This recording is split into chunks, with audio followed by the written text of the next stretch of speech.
Today's video is going to be your monthly makeup archives, and today we're talking about 2019. We are getting so dangerously close to the present day. Once I've gotten to the present day, I will be going back further into like the 90s or even like way archives, like deep decades into the archives. But it was quite interesting looking at what came out 2 years ago because we had some brand new brands coming out. We had a lot of stuff happen, and this was the end of the before times, so to speak, because right at the end of 2019 is when, it's when COVID-19 popped up. So it's hard to believe that like this makeup is only 2 years old. It feels like it was so much longer ago. These last 2 years have both felt so very long and so very, very short. So actually, before we jump into it, today's video has a sponsor. Today's video is sponsored by Storyworth. Now, I actually first heard about Storyworth from another friend's YouTube video like a year ago. I was like, wait a second, that's a really good idea for my mom. Because my mom is not the easiest person to shop for. Two things that she does actually like are like photo albums, like actually having family photo albums, and she's a sucker for memoirs, like reading other people's memoirs. She loves them. Those are her favorite kinds of books. And so this is a really fun way to have both of those combined because at least in the last decade or so where like everything is moved to digital cameras and social media, you don't have those same sort of photo albums that you get to pull out at family birthdays and holidays to look at, to go through and print. You're not doing that, and it doesn't really hit the same when you're just scrolling through people's photo albums on their phone or scrolling through Instagram. Like, you don't get that same sort of connection. So what Storyworth does is basically you sign up to get emails sent to the recipient of your gift, in this case, my mother. They get sent emails on a weekly basis with a kind of prompt, a questionnaire. There's actually some examples in this book that I have right here. Isn't it cute? It's my mom and dad. It's my mom and dad on their wedding day. So very 80s. So some examples of questions. What's the bravest thing you've ever done? What is the farthest that I've ever traveled? What was my mom like as a child? My most memorable birthdays. It's just a really fun and special way to keepsake those memories that oftentimes just get kind of buried amongst like Facebook posts. So this way you get to have all of those in one place and you get to give it as a gift, and you can make multiple copies. So like if I wanted to keep one for myself, we could do that. And it's fun, it's simple, and it's like a special thing for my mom. And my mom gets to feel special on the holiday because a lot of times shopping for her is not easy because my mom has a very niche taste in things. She likes old stuff. She likes antiques. Because of that, also preserving family memories is super important to her. Like on her side of the family, we have so many photo albums and so many just like boxes of photos and things from family members, grandparents, and actually we've found some of the original documentation online from when like her great-great-great-grandparents came over on Ellis Island, which is very cool. I highly recommend doing that if you can. So preserving all of those memories in a physical way is really important to her, and so this is a great gift idea for my mom. My mom writes 2-page Christmas letters every year to send to our friends and family. And I have to tell her that there's way too many exclamation points every single time. I'm like, Mom, you don't need to be screaming the entire time. It's very funny. But she's wordy, so she gives wordy answers. Plenty of words and stories to fill up the pages of this book. Seriously, this is a great gift idea, honestly. Especially if you don't live close to somebody, if you live far away from your family. This is a really great idea to kind of stay connected. With Storyworth, I'm giving those I love a thoughtful gift from the heart, preserving their stories for years to come. Go to storyworth.com/AbbyW and save $10 on your first purchase. That's storyworth.com/AbbyW and save $10 on your first purchase. Thanks again to Storyworth for sponsoring today's video, and let's get back into the makeup of 2019. It's a Tuesday, but it's a Monday, so it's actually a Wednesday when I'm recording this, so like days of the week are relative, right? Let's just jump right into some Pat McGrath stuff. Pat McGrath really started like blowing up, I feel like, as far as a makeup brand. Obviously, Pat McGrath was a very well-known makeup artist before this. Pat McGrath started coming out with a lot more palettes. The foundation and powder and concealer, the Skin Fetish Sublime Perfection, which is quite a mouthful of a name, came out, and I remember people really being into this. I was like, ooh, it's too expensive for me, but pretty and exciting. They came out with a ton of stuff in 2019. Besides the foundation and complexion stuff, probably the most notable was the Star Wars collection, the Star Wars collab that came out for holiday of 2019. And I very vividly remember myself being very confused why Pat McGrath was collabing with Disney and Star Wars, but I found out after the fact that Pat McGrath is actually like a huge Star Wars fan, and like that was a well-known thing. I don't really like follow professional makeup artists in general, so I didn't know that, but this was pretty, but it was definitely just a re-promote of an old palette that they put in Star Wars packaging. I'm always suspicious of Disney collabs in general, and this was no different. But I do remember people losing their minds over it. And this coincided with The Rise of Skywalker, which is one of the most polarizing movies I have ever seen in my life. In my entire life. I won't even go into it. We're just talking about the makeup today. So yeah, the Pat McGrath Star Wars collection was big. Next, ColourPop. When I was going through the Temptalia archives, because again, thank you Temptalia, thank you Christine for being like the best at archiving things, there were a handful of the ColourPop monochromatic palettes, but this was the year where they came out with so many monochromatic palettes. It was like they would have one slight variation of pink and then a different one that was like more pinky red. So many monochromatic palettes that year. They just kept pumping them out. Orange You Glad, Mint to Be, Lilac You a lot. It just a lot. That was what it was, right? Lilac You a lot. I don't know. I can't keep track of all of them. Like if I tried to go, Christine didn't even keep track of all of them. If people tried to keep track of all of the ColourPop monochromatic palettes, that would be an entire video all in of itself, but I couldn't do that. There were too many and too many variations of like slight pinks, purples, reds. I don't know. I think the yellow one came out that year too, eventually, the honey one. I don't remember. ColourPop was wilding out in 2019. Their tactics kind of bled into another brand, which we will get to last, which I'm sure you know which one I'm talking about. But next, Natasha Denona came out with a Metropolis palette, and this was, now they actually just have the tiny Metropolis, like the Metropolis Mini that they just came out with, I'm pretty sure. And I remember when this came out, this was the second really large palette I had seen from them, and I was like, why does $200 something? Like, why would anybody need a $200 palette? Natasha Denona was one of those brands that started normalizing palettes being that expensive, and I was like, ooh, I don't like this. Thankfully, they started doing the smaller ones, like the $65 ones, which are more affordable. I wouldn't say like affordable, but more affordable. But yeah, this was a palette that I was very confused by. I don't know what the theme, it's just kind of all over the place, like jewel, rich toned, very kind of art deco color looking things. I don't know. It was pretty, but I wasn't sure what they were going for, and I just remember looking at the price tag and being like, no ma'am.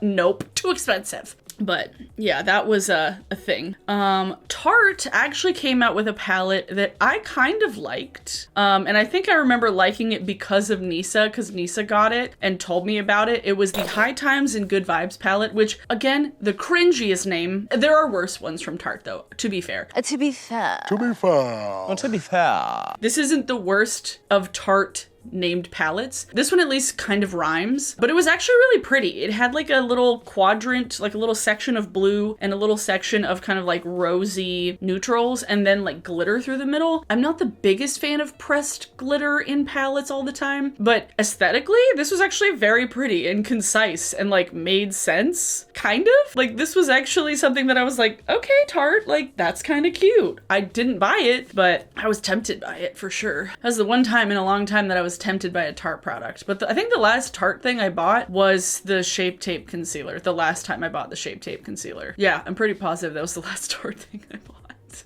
But the High Times of Good Vibes palette was actually kind of cute. I almost bought it. I remember liking it. House Labs. So when I was looking at Temptalion, I for some reason felt like this was 3 years ago. I was like, how was this 2 years ago? How was this only 2019? I could have sworn that it was 2018. All right, it was July of 2019.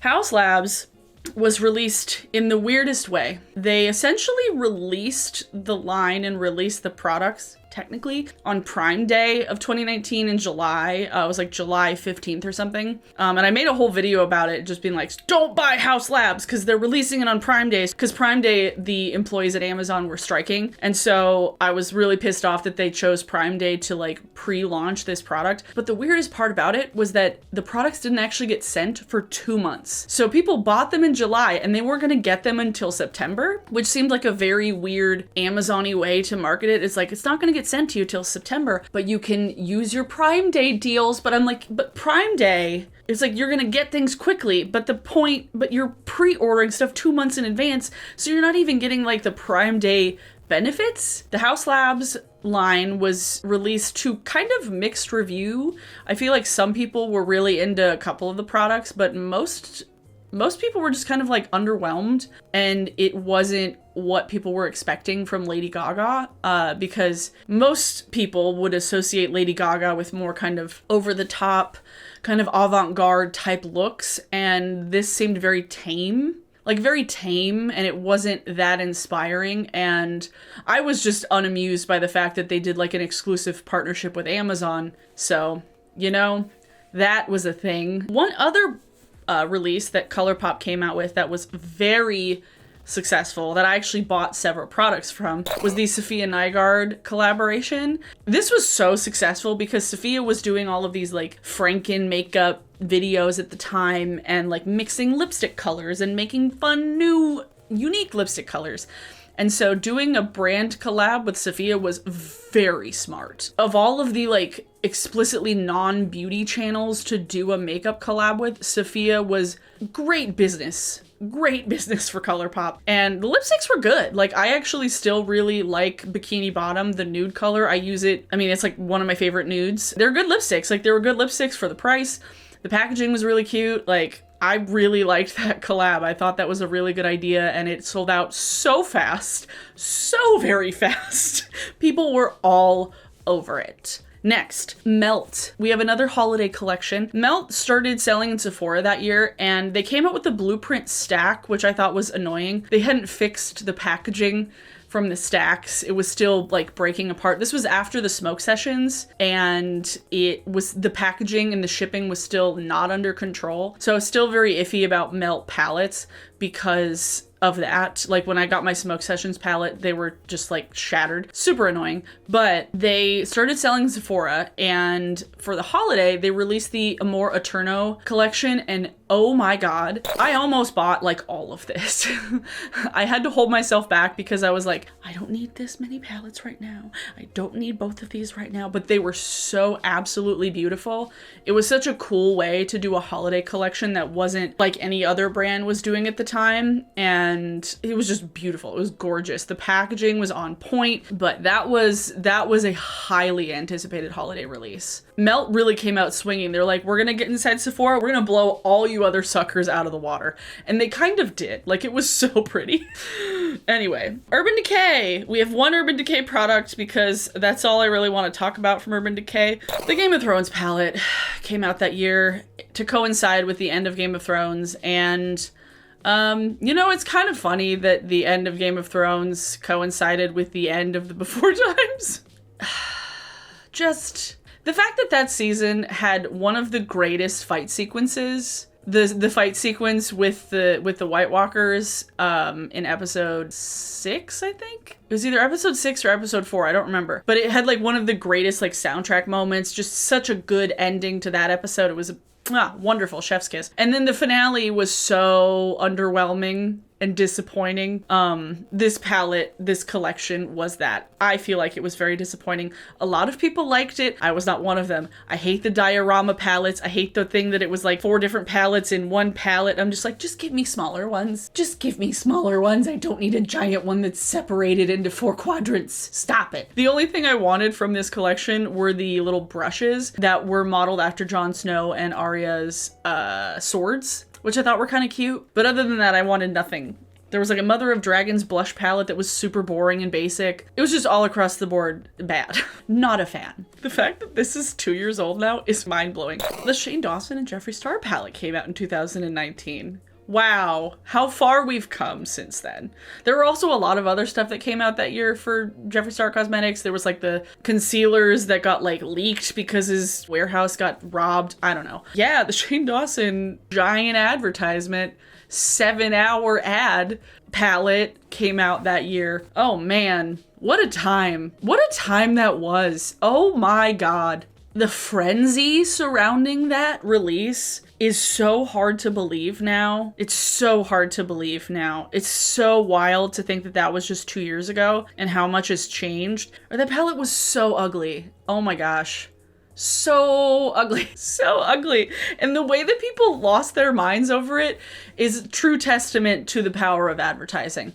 Because it was a 7-hour ad for the eyeshadow palette that people just ate up. Oh, this is just a trick. He's tricking us into buying a mediocre palette. Okay, cool. And since then, he got taken off Beauty Bay, I think. His palettes are in TJ Maxx, and they're not selling out very fast. It's pretty nice, actually. It's pretty nice how far he has fallen from grace. I wish I could say the same for Shane all the time, because YouTube put his newest series on the trending page, but you know, I'm not bitter about it at all. And then the Naked Reloaded. The Naked Reloaded palette was not long after they discontinued the original Naked palette. I almost rebought the original Naked palette just for nostalgic purposes. I didn't, but discontinued it, and then they came out with the Naked Reloaded, and it was long enough after the Sultry palette from ABH, which I think was 2018, like holiday of 2018. I remember seeing it and I was like, this is the same colors. This is the same color story. Oh no, Naked. Like the shades weren't even the same size across the board. It was just, what is reloaded about this Urban Decay? What is reloaded about this Naked palette? It's the reloaded Sultry palette from ABH. Like, this was such a odd release coming not long after they discontinued the original Naked palettes. Like, why? Like, keep the original. Just like, It was so bizarre, especially because it was very soon after the Sultry palette. It was like a more desaturated version of the Sultry palette. Not great. Next, and last but not least, ABH. Fond memories of the before times, of before Norvina decided to run the brand into the ground. 2018 was the last good year that Anastasia Beverly Hills had. 2019 brought us Norvina Volume 1, 2, and 3, the minis, I think there was the first 2 minis, the Carly Bible palette, the Riviera palette, the Jackie Aina palette, and the Alyssa Edwards palette were all 2019. All of that was 2019. Literally, why?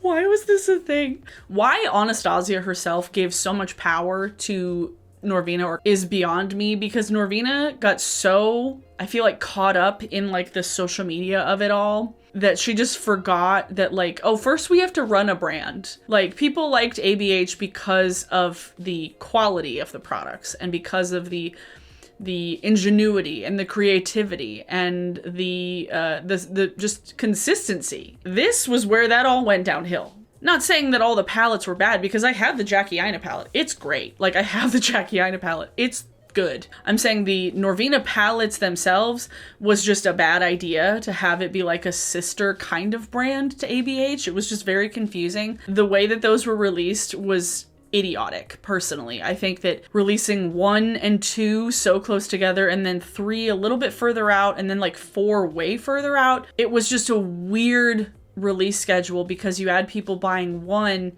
and then 2 was kind of similar, and then they were going out and buying another one, and it was like $65 a palette. It was just a all around terrible marketing strategy. The speed and the frequency that they were releasing products is wild.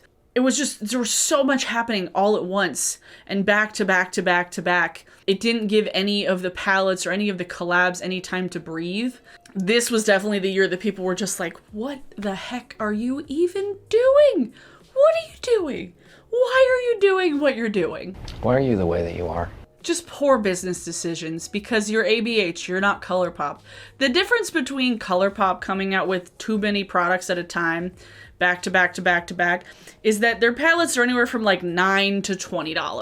ABH palettes are anywhere from like $40 to $70, depending on if you're getting the regular ABH ones versus the Norvina ones with tax. Having palettes that expensive and products that expensive come out that frequently and that close together and being that similar was just a bad business choice. And I feel like ABH was kind of the poster child for that. Because of how bad the backlash was, a lot of brands like maybe didn't do that afterwards. They kind of cooled it on the like release schedule because the backlash was there. Like I remember it vividly. Like I was mad about it. Everybody, so many people were mad about it. Like I just remember people being very confused about all of it because the Norvina palettes themselves were not the ABH shadow formula. So people got mad that they were expecting the regular ABH formula when these shadows were definitely not that. All around poor choices on ABH's part. And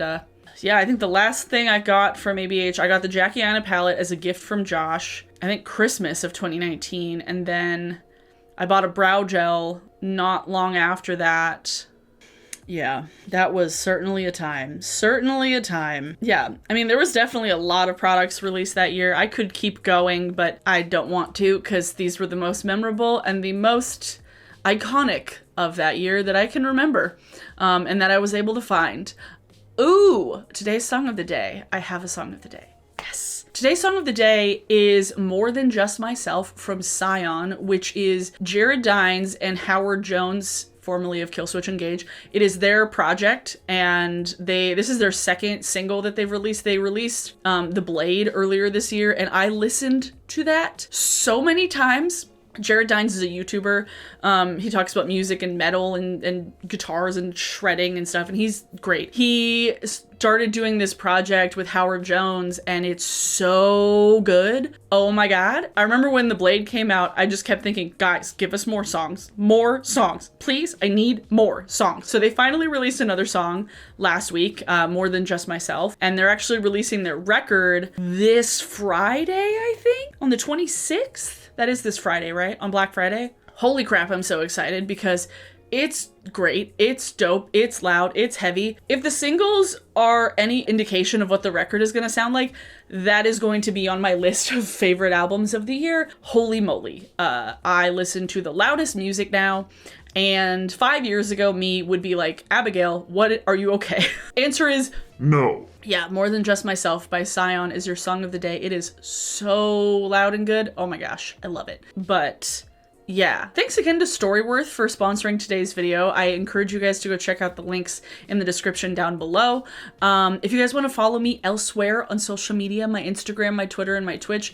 Instagram and Twitter are both Abers07, and my Twitch is Abers without the 07. And then if you want to subscribe, I post 2 videos a week here. It'll be 3 next month. I still need 2 pre-film. Holy crap. So yeah, subscribe and hit the bell notification to get notified when I upload new things. So thanks everyone for watching. I hope you're having a good week. So far, it's only Tuesday, but I hope you have a good rest of your week. I hope you are hydrated, well rested. Have a good one, everyone, and I will see you all on Friday. Hopefully. Okay, bye!